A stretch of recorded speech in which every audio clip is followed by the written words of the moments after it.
Welcome to I dream media. So జనరల్‌గా పెరుగు, curd మంచిదే అని చెప్తూ ఉంటారు. తీసుకుంటే గనక చాలా రకాల ఆరోగ్య లాభాలు కలుగుతాయి. గట్ హెల్త్ కూడా బావుంటుందని చెప్తూ ఉంటారు. పెరుగు తీసుకోవడం వల్ల మనకు ప్రత్యేకంగా కలిగే ఆరోగ్య లాభాలేంటి? ఏ విధంగా తీసుకోవాలి? ఏ టైంలో తీసుకోవాలి? వివరాలు తెలుసుకుందాం. మనతో పాటు ఉన్నారు ప్రముఖ vegetable therapist and sun spiritual society founder Vikramaditya Guruji గారు. గురూజీ నమస్తే అండి. సూర్యోస్మి తల్లి. గురువుగారు, పెరుగు మంచి ప్రోబయోటిక్ తీసుకోవాలి ఇలా చెప్తూ ఉంటారు. పెరుగుని వేడివేడి అన్నంలో తీసుకోకూడదు, నైట్ పూట తీసుకోకూడదు ఇలా కూడా చెప్తూ ఉంటారు. పెరుగు నుంచి మనకు ఆరోగ్య లాభాలు కలగాలంటే ఏ టైంలో తీసుకోవాలి? అందరూ తీసుకోవచ్చా? ఎంత క్వాంటిటీ ఆఫ్ తీసుకోవాలి? భారతీయ అంటే సనాతన ఆహార విధానంలో పెరుగుకి చాలా పెద్దపీట వేయబడింది. పెరుగుతో ఆహారం అంటే చివరిలో పెరుగన్నం తినకపోతే ఆ తిన్న ఆహారానికి పరిపూర్ణత ఉండదు. ఇది మనకి సాంప్రదాయ విధానం చెప్పుద్ది. కంపల్సరీ నువ్వు ఎంత తిన్నా చివరిలో ఒక ముద్ద కనీసం పెరుగుతో తినాలి. ఇది శాస్త్రం. లేదు పెరుగన్నం అలవాటు లేదు అంటే సరిపోయింది, అన్ని రకాలు బాగున్నాయి తినేసి అయిపోయిన తర్వాత ఒక గ్లాసుడు పలచటి మజ్జిగ తాగడం అయినా సరే సాంప్రదాయం. అంటే మనం ఆహారం తినేటప్పుడు నీళ్లు తాగకూడదు. తినేటప్పుడు నీళ్లు విషంగా పరిణామం చెందుతాయి. భోజనాంతే విషం వారి అంటారు. భోజనం చివరిలో మంచినీళ్ళు తాగినా భోజనం మధ్యలో అది కొంచెం కొంచెం ఏదో నోట్లో పచనం అవడం కోసం నీళ్లు తీసుకోవాలి తప్ప మంచినీళ్ళు తాగకూడదు. భోజనం అంతే విషం వారి మంచినీళ్ళు తీసుకోవడం. కానీ మజ్జిగ తీసుకోవడం అనేది అరుగుదలను మెరుగుపరచడానికి చాలా అద్భుతంగా ఉంటుంది. ఎందుకంటే ఆ పెరుగులో ఏమున్నాయి? మంచి గుడ్ బ్యాక్టీరియా. అలాగే పెరుగు మనం సహజ సిద్ధంగా వచ్చినటువంటి పెరుగులో వెన్న ఉంటుంది. అది అరుగుదల చిక్చక్తిని వెలిగించటానికి ఉపయోగపడే ఔషధం అవుతుంది. అది సమురు కదా, ఫ్యాట్స్ ఉన్నాయి అందులో. పెరుగులో ఫ్యాట్స్ కూడా ఉన్నాయిగా. మనకు కావాల్సిన ప్రోటీన్ ఎంత ఉండాలో అంత ప్రోటీన్ ఉంది, ప్రోబయాటిక్ ఉంది, మంచి గుడ్ బ్యాక్టీరియా ఉంది, అలాగే కాల్షియం ఉంది, ఫ్యాట్స్ కూడా ఉన్నాయి. అన్ని రకాలు కలగలిపినటువంటి అద్భుతమైనటువంటి పానీయం అది. మనకి దాహార్తిని తీరుస్తుంది, జీర్ణశక్తిని మెరుగుపరుస్తుంది. అంత అద్భుతమైనటువంటి శక్తికరమైనటువంటి పదార్థం. కాకపోతే ఇప్పుడు మనం ప్యాకెట్ మిల్క్స్, కెమికల్ మిల్క్స్ ఇవన్నీ వచ్చేసి చాలా ఇబ్బంది పడిపోతాం. అలాగే ఈ గేదెలు మనకు పూర్వం అంతా కూడా ఆవు పెరుగు, ఆవు మజ్జిగ ఇవి చాలా ఆరోగ్యకరమైన అద్భుతమైనటువంటి ఏదో అంటే మనం ఇవన్నీ మాట్లాడతాం. ఏంటి అందులో ప్రోటీన్ ఎంత ఉంది, ఫ్యాట్స్ ఎంత ఉన్నాయి, కార్బోహైడ్రేట్ ఇవి మాట్లాడతాం. కానీ అందులో మనకి కనపడని సూక్ష్మ శక్తులు ఉన్నాయి, కాస్మిక్ ఎనర్జీస్ ఉన్నాయి. అంత అద్భుతమైనటువంటి పదార్థం అది. ఎందుకంటే ప్రకృతిలో సూర్యుడి నుంచి వెలువడుతున్నటువంటి ఒక అత్యద్భుతమైనటువంటి కిరణాన్ని కేవలం గోవు మాత్రమే స్వీకరిస్తుంది. గోవు మాత్రమే స్వీకరిస్తుంది. ఆ స్వీకరించినటువంటి శక్తిని పాల ద్వారా మనకు అందిస్తూ ఉంటుంది. అంటే చాలామంది చెప్తుంటారు ఇది అంటే ఏ యానిమల్ మిల్క్ ఆ యానిమల్ పిల్లలకు మాత్రమే. మీరు అన్నది కరెక్టే. పిల్లి తన పిల్లల కోసమే పాలిస్తుంది.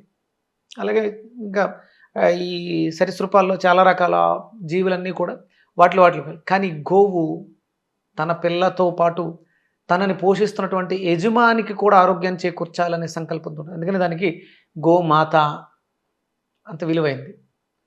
అది చాలా ఔషధమైనటువంటి విలువలు పాలలో ఉన్నాయి. ఆ పాలని మనం తోడు పెట్టడం ద్వారా అత్యద్భుతమైనటువంటి రుచికరమైనటువంటి శక్తివంతమైనటువంటి పదార్థంగా తయారవుతుంది పెరుగు. ఆ పెరుగుతో మనం భోజనంలో సంతృప్తి ఏర్పడుతుంది, ఫుల్ఫిల్మెంట్ ఉంటుంది. లేకపోతే ఎంత తిన్నా ఇంకా తినాలనే క్రేవింగ్స్ ఉంటాయి.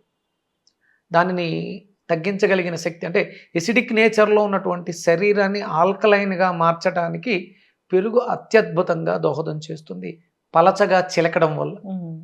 ఓకే, అయితే మజ్జిగ తీసుకుంటేనే మంచిదా? మజ్జిగ తీసుకోవాలి. అంటే అన్నంలో పెరిగేస్తాం, కొన్ని నీళ్లు పోసుకుంటాం, దాంతోపాటు మనం లవణం, సైంధవ లవణం, కల్లుప్పు ఇలాంటివి వేసుకుంటాం. అంటే పూర్వం ఇంకా ఉండేవి ఆయుష్ వృద్ధి చేసుకోవడం కోసం చిటికెడు సొంటిపొడి వేసుకుని భోజనం చేయడం. ఎందుకంటే ఇప్పుడు మనకి వర్షాకాలంలో పెరుగన్నం తింటే జలుబు చేస్తుందని భయం ఉంటుంది. చిటికెడు అలా చేత్తో అంటే మన భోజనం దగ్గర ఇవన్నీ ఒక కప్తో ఉండేవి పూర్వం. సైంధవ లవణం, ఉప్పు అంటే ఒక్కొక్కళ్ళ అభిరుచి ప్రకారం, మిరియాల పొడి, సొంటి పొడి ఇవన్నీ ఉండేవి. అవి వేసుకోవడం వల్ల పెరుగులో అంటే కొన్ని కొన్ని దోషాలు వస్తూ ఉంటాయి. మీరు గమనించారో లేదో, ప్రతికూల శక్తులు ఉన్న చోట, నకారాత్మక శక్తులు ఉన్న చోట పెరుగు త్వరగా పాడైపోతుంది. పాలు తోడు పెడితే తోడుకో, గట్టి పడదు పెరుగు.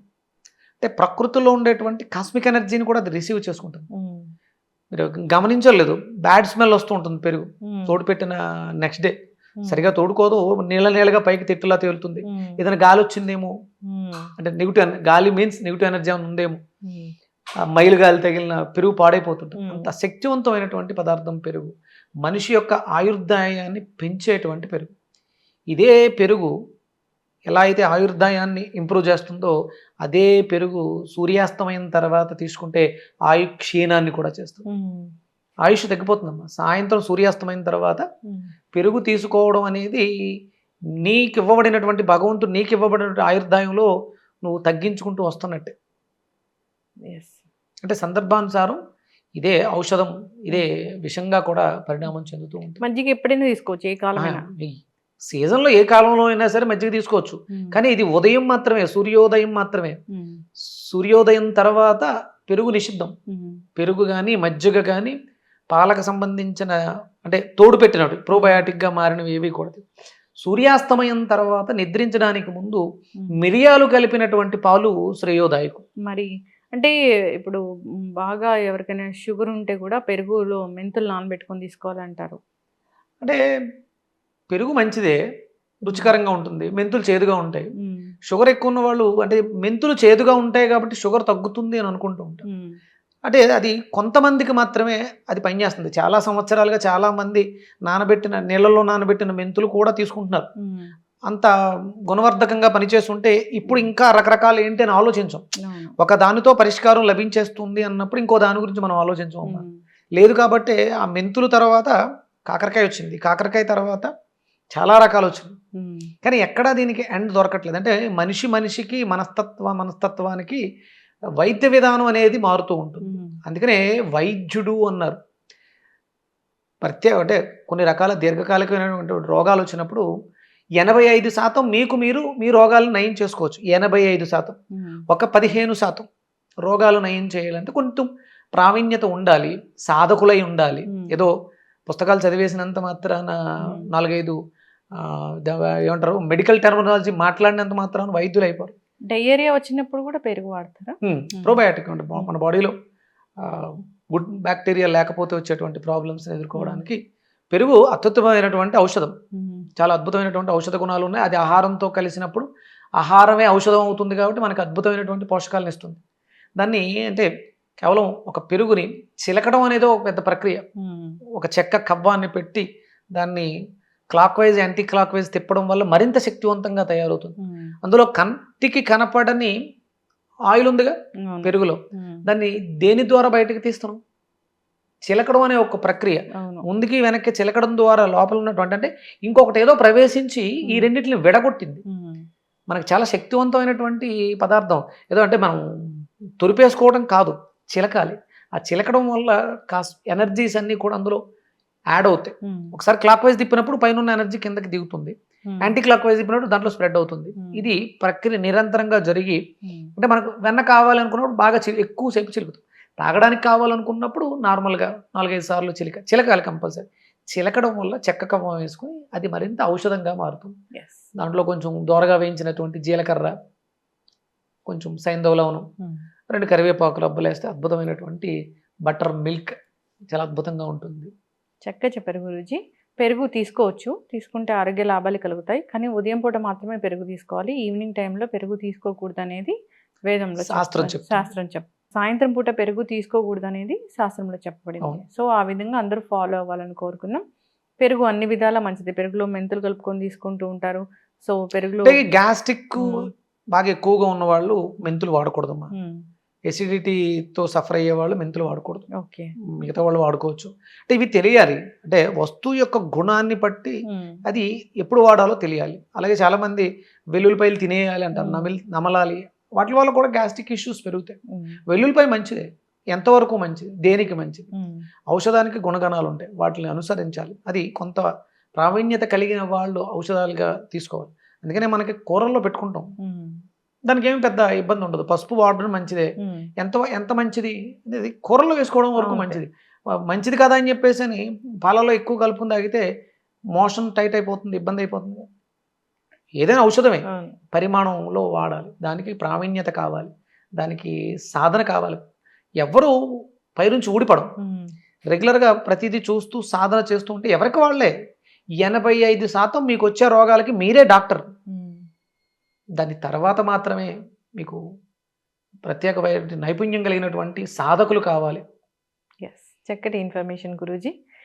సో వంటిల్లే ఔషధశాల, దాంట్లో ఉండే ప్రతి వస్తువు కూడా మనకు ఆరోగ్యాన్ని కలిగించేదే, కానీ ఎట్లా వాడుకోవాలనే దాని మీద కూడా అవగాహన ఉండాలి. తెచ్చుకోవాలి, ఎక్కువగా మాత్రం వాడకూడదు. వాడుకో. Spices అతి కాబట్టి. సర్వత్రా వర్జిత్. Yes, చక్కటి ఇన్ఫర్మేషన్ అండి, ధన్యవాదాలు. సూర్యసుంతల్లి. And don't forget to subscribe to iDream. And for more videos, Please subscribe to iDream. Please subscribe to iDream. Please subscribe iDream. And please subscribe to iDream. For more videos, subscribe to iDream. please like, share, and subscribe to the channel. Congratulations, iDream. Subscribe to iDream. Subscribe to iDream. So, subscribe to iDream Media. iDream team అందరికి huge congratulations. Please subscribe iDream Media. Please subscribe to iDream. Subscribe iDream. Please subscribe to iDream. iDream అంటే నా కళల ఛానల్ను subscribe చేసుకున్న నోరు తిరుగుతలేదు, మీరైతే గంట గుర్తు కొట్టండి. For more such videos, please subscribe to iDream. Subscribe to iDream. Please subscribe to iDream. Please subscribe iDream Media. Please do subscribe to iDream. Please subscribe to iDream Media. For best entertainment and information, please subscribe iDream.